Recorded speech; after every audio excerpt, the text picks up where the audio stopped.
What's going on, everyone? Welcome back to another PlayStation tips and tricks video. Today I'm going to show you 5 more easy PlayStation life hacks that you can use to improve your gaming experience.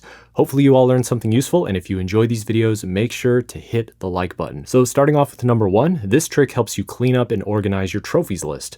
Now, not many people know about this one, but if you have any games with 0% completion, all you have to do is hit the options button and delete the trophy data. This will make your list of trophies look less cluttered, and the list just looks better overall having no games with 0%. Now, tip number 2 lets you turn off or switch controllers easier without having to navigate the menu screen. The way you do this is simply by holding down the PS button on your controller for 10 seconds, and that's it, your controller will power off. Now you can switch to a different controller or simply press the PS button again to power it back on. Tip number 3 helps with slow performance on your PlayStation 4. If you notice that your PS4 menu screen is lagging or moving slower than usual, one thing that you can try is flushing the cache.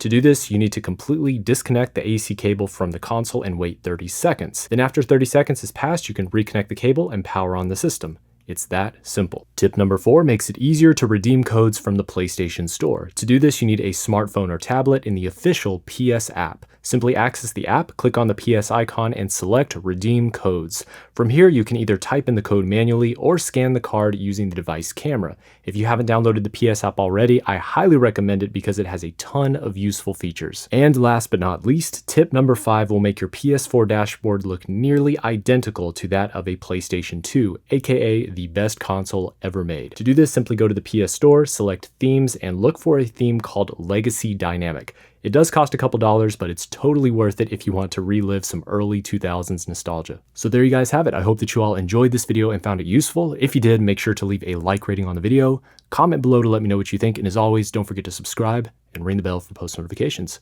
I'll see you guys on the next video. Peace!